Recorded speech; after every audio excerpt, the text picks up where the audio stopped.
जय हिंद दोस्तों। जिज्ञासा द क्वेस्ट चैनल में आपका स्वागत है। मैं हूं रवि।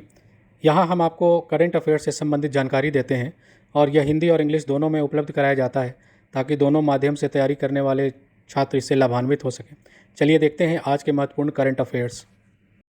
आज का वीडियो शुरू करने के पहले एक सुवचन। महान भौतिकी वैज्ञानिक स्टीफन हॉकिंग्स का एक कथन है कि ब्रह्मांड पूर्णता की अनुमति नहीं देता है। The universe does not allow perfection, यानी दुनिया में कोई भी चीज़ परफेक्ट नहीं है।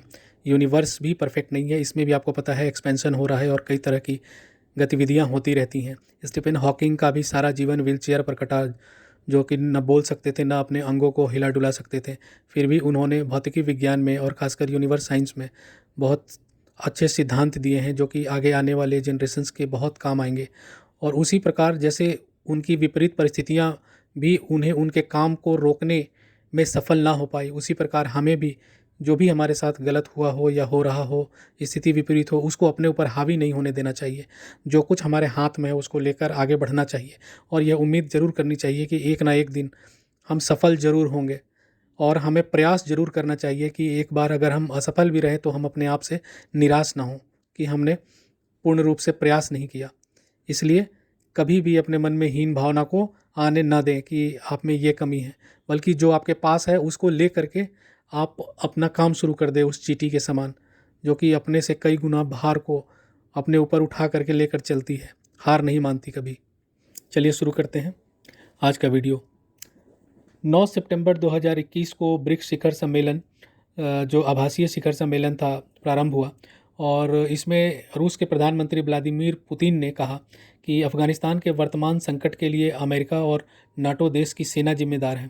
इस 13वें अधिवेशन में उनका कहना यह था कि अचानक इनका अफ़गानिस्तान का छोड़ना बहुत बड़ी त्रासदी लेकर आया है इस देश में और जिसके कारण ये सब इसके लिए जिम्मेदार हैं। व्लादिमीर पुतिन का कहना है कि अफ़गानिस्तान में वर्तमान तालिबान के कारण जो पड़ोसी देश हैं, अफ़गानिस्तान के जो चारों ओर स्थित देश हैं, उनको तो खतरा है ही, और इसके साथ ही जो नशे का कारोबार हो रहा है, आपको पता है कि अफ़गानिस्तान में हेरोइन, गांजा, ये सब जो अफ़ीम वगैरह की खेती बहुत की जाती है और पूरी दुनिया में इसको मतलब एक्सपोर्ट किया जाता है। और इसकी जो तस्करी होगी उसके कारण जो आने वाला पैसा है उसका प्रयोग आतंकवाद के लिए ही किया जाएगा। और ब्रिक्स सम्मेलन में इस पर चर्चा हुई है। जैसा कि आपको पता है कि ब्रिक्स का गठन 2001 ईस्वी में हुआ था और इसके बाद पहले इसका नाम ब्रिक रखा गया था क्योंकि इसमें साउथ अफ्रीका शामिल नहीं था, और 2010 ईस्वी में साउथ अफ्रीका का इंक्लूज़न होता है इसमें और इसके बाद इसका नाम ब्रिक्स हो जाता है। और इसमें जो सदस्य देश हैं वो हैं ब्राज़ील, रूस, इंडिया यानी कि भारत, चीन और दक्षिण अफ्रीका।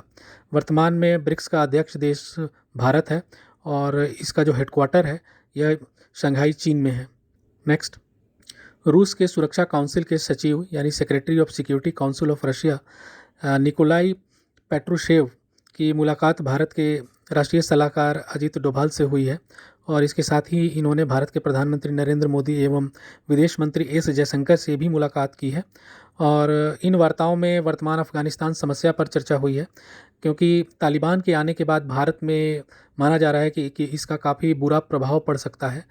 इस पर इसमें चर्चा की गई और भारत को ये अंदेशा है कि तालिबान भारत के आतंकवादी समूह हैं, जैसे लश्कर ए तैयबा है, जैसे मोहम्मद हैं, हिजबुल मुजाहिदीन है इत्यादि, जो पाकिस्तान से ऑपरेट करते हैं, उनको मदद कर सकता है। और पाकिस्तान हमेशा तालिबान को तो शह दे ही रहा है और पाकिस्तान का दुश्मन नंबर 1 भारत है, तो भारत को अंदेशा है कि पाकिस्तान के शह पे तालिबान भारत के खिलाफ काम कर सकते हैं। नेक्स्ट, भारत स्थित अफ़गानिस्तान दूतावास में नई तालिबानी सरकार को खारिज कर स्वयं को उनसे अलग कर लिया है। और भारत में अफ़गानिस्तान के जो राजदूत हैं फ़रीद मामून्द्रजई, उन्होंने नई तालिबान सरकार और जो कैबिनेट बनी है उसकी निंदा की है और इसके गठन को असंवैधानिक और अवैध बताया है। भारत ने भी तालिबान को मान्यता नहीं दी है क्योंकि तालिबान चाहता है कि ज़्यादा से ज़्यादा देश उसको मान्यता दें और फाइनेंशियली उसको मदद दें, और इसके लिए वो बहुत सारे मतलब वादे भी कर रहा है कि वह सबको अधिकार देगा, महिलाओं को भी अधिकार देगा और भी जो जैसे बच्चे हैं उनकी पढ़ाई लिखाई, लड़कियों की पढ़ाई वगैरह पे, और मतलब वो ध्यान देगा। और यह तालिबान पुराने तालिबान से अलग है, लेकिन धीरे धीरे ये चीज़ें जो है सामने आ रही हैं कि वो अपने पुराने रूप में सामने आ रहे हैं और कुछ कुछ इंसिडेंट्स हो रही हैं वहाँ पे। और तालिबान भारत से भी अभी तक बहुत मतलब नरमी के साथ बात कर रहा है और वक्तव्य अपने दे रहा है, और क्योंकि भारत अभी संयुक्त राष्ट्र सुरक्षा परिषद का अस्थायी सदस्य है तथा साथ ही भारत यूएनएससी यानी यूनाइटेड नेशंस सैंक्शन कमेटी को लीड भी करने जा रहा है। तो यूएनएससी प्रतिबंध समिति को अफगानिस्तान पर प्रतिबंध लगाने या न लगाने के प्रश्न पर फैसला लेना है। तो अफगानिस्तान में जो तालिबान की जो नई हुकूमत आई है वो भारत को दिखाना चाहता है कि भारत के प्रति उसकी जो नीति है नरम रहेगी, और इसीलिए वो कश्मीर वगैरह पर अभी कुछ अपना वक्तव्य नहीं दे रहा है, यानी कि तालिबान अभी फूक फूक कर अपने कदम उठा रहा है। नेक्स्ट, तालिबान ने अफगानिस्तान में नई सरकार का गठन कर लिया है। मोहम्मद हसन अखुंद को वर्तमान कैबिनेट का हेड बनाया गया है, और यह तालिबान का जो संस्थापक था मुल्ला उमर उसका निकटतम सहयोगी रह चुका है। और इसके साथ ही मुल्ला गनी बरादर को कैबिनेट का उप प्रमुख बनाया गया है। हालांकि पहले अनुमान था कि मुल्ला गनी बरादर ही वहाँ का हेड बनेगा, लेकिन ऐसा हुआ नहीं। और हक्कानी नेटवर्क के सिराजुद्दीन हक्कानी को इंटीरियर मिनिस्टर यानी कि भारत के संदर्भ में कहें तो गृह मंत्री बनाया गया है। और जो मुल्ला उमर का बेटा है मुल्ला मोहम्मद याकूब, उसको रक्षा मंत्री का भार सौंपा गया है। और हिदायतुल्लाह बदरी को वित्त मंत्री बनाया गया है तथा आमिर खान मुत्तकी को विदेश मंत्री बनाया गया है। ये जो मुत्तकी वही है जो दोहा में प्रमुख सलाहकार था, जो अमेरिका वगैरह से जो वार्ता हो रही थी और अन्य देश जो वार्ता कर रहे थे तालिबान के साथ, उसमें यही वार्ताकार था। और तालिबान का जो मुख्य स्पोक्स पर्सन है जबीबुल्लाह मुजाहिद, उसने मंगलवार को बताया कि नई इस्लामिक सरकार में 33 सदस्य होंगे और इसमें अभी फ़िलहाल किसी महिला को शामिल नहीं किया गया है। और उनका कहना है कि करीब 80% जो है कैबिनेट फाइनल हो गई है। अब देखना ये है कि इसमें वो किसी महिला को शामिल करते हैं या नहीं करते हैं। नेक्स्ट, गुजरात के मुख्यमंत्री विजय रूपाणी ने 12 सितंबर को अपने पद से इस्तीफ़ा दे दिया, और 15 जुलाई 1962 को जन्मे भूपेंद्र पटेल को यहाँ का नया मुख्यमंत्री बनाया गया है। और 13 सितंबर को इन्होंने शपथ ली है, और ये एक पाटीदार समाज के नेता माने जाते हैं। और आपको पता है कि पाटीदार समाज का गुजरात के विधानसभा क्षेत्रों पर बहुत ज़्यादा असर है, क्योंकि उनकी संख्या यहाँ काफ़ी है। और पूर्व मुख्यमंत्री जो थी आनंदीबेन पटेल, उनके कहने पर इनको आनंदीबेन पटेल की जो सीट थी घाटलोडिया, उसकी मतलब सीट इनको दी गई थी, विधानसभा क्षेत्र की सीट। और 2017 ईस्वी में ये पहली बार विधानसभा में चुनकर आए थे, और समझिए कि ये गुजरात के 17वें मुख्यमंत्री हैं। और माना जा रहा है कि आने वाले जो चुनाव है गुजरात में उसको लेकर के पार्टी ने ये फेरबदल किया है। नेक्स्ट, सुप्रीम कोर्ट के निर्देशानुसार अब राज्यों को उनके यहाँ होने वाली मौतों में अगर यदि कोरोना से कोई मौत होती है तो उसमें जारी जो डेथ सर्टिफिकेट है, मृत्यु प्रमाण पत्र, उसमें कोरोना या कोविड-19 लिखना पड़ेगा।